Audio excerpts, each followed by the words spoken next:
প্ৰথম কথা ভোট চুৰি হ'বই নোৱাৰে এটা নন ইস্যু কৰি তেখেতলোকে গোটেই দেশখনত উত্তাল পৰিৱেশ সৃষ্টি কৰি আছে সেইটো কাৰণে তেখেতলোক ইলেকশ্যনত হাৰি আছে আজি প্ৰত্যেকটো বুথত প্ৰত্যেকটো দলৰ পলিং ষ্টেচনৰ ভিতৰত এজন দলৰ সদস্য থাকে আৰু তেখেতে আইডেণ্টিফাই কৰে এজন পীযুষ হাজৰিকা হয়নে নহয় এখন সঞ্জীৱ হাজৰিকা হয়নে নহয় ৰূপজ্যোতি হয়নে নহয় তেওঁলোকে আইডেণ্টিফাই কৰে হয়নে নহয় কওক যদি নহয় তেওঁলোকে ভোট দিবলৈ নিদিয়ে এইটোৱে আমাৰ দেশৰ ছিষ্টেম আমাৰ দেশৰ ছিষ্টেমটো মই আকৌ কৈছোঁ মই যিখিনি যদি মোৰ ভুল হোৱা নাই মই ইমান গুণী জ্ঞানী মানুহ নহয় কিন্তু 3টা ইলেকশ্যন খেলিছোঁ 3টা ইলেকশ্যন ভগৱানৰ আশীৰ্বাদত ৰাইজৰ আশীৰ্বাদত জিকিছোঁ নিয়মটো এনেকুৱা যে প্ৰত্যেকটো দলে পলিং ষ্টেচনত একোজন পলিং এজেণ্ট দিয়ে তেওঁ আইডেণ্টিফাই কৰে এজন পৃথিৱীৰাজ হাজৰিকা হয়নে নহয় যদি নহয় ভোট দিবলৈ নিদিয়ে তেতিয়া কংগ্ৰেছ দলৰ যদি পলিং এজেণ্টেই নাই তেতিয়া আমি ক'ব লগা আৰু কিবা আছে নেকি কিন্তু মই ভাবোঁ কংগ্ৰেছ দলৰ পলিং এজেণ্ট সকলোতে আছে কিন্তু পলিং এজেণ্টক তেওঁলোকে বিশ্বাস নকৰে গতিকে অবাস্তৱ কথা এটা কৈ দেশখনত এটা উত্তাল পৰিৱেশৰ সৃষ্টি কৰিব খুজিছে মানুহে তাক মানি লোৱা নাই মানুহে তাক মানি নলয় মই এইটোতো ভগৱানে ক'ব সময়ে ক'ব ৰাইজে ক'ব কিন্তু মই আকৌ কৈছোঁ এইটো এটা নন ইস্যু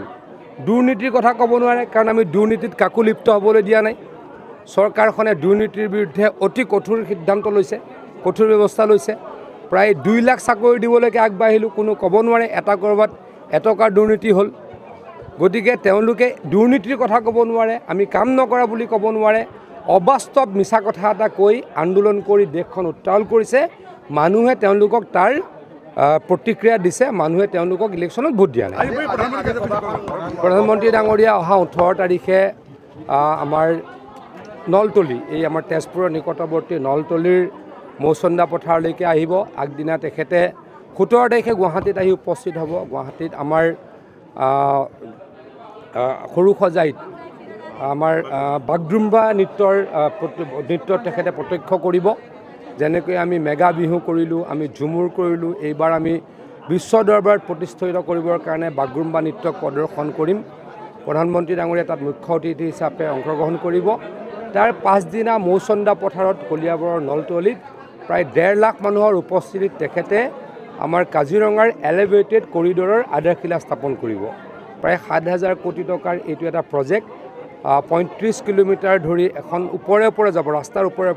বৰ্তমানৰ ৰাস্তাটো থাকিবই তাৰ ওপৰত এটা ৰাস্তা হ'ব গতিকে কমিউনিকেশ্যনত বহুত সুবিধা হ'ব বন্যপ্ৰাণীৰ সংৰক্ষণৰ ক্ষেত্ৰত বহুত সুবিধা হ'ব প্ৰধানমন্ত্ৰী ডাঙৰীয়াক আদৰণি জনাইছোঁ তেখেতৰ ওচৰত পুনৰ কৃতজ্ঞতা প্ৰকাশ কৰিছোঁ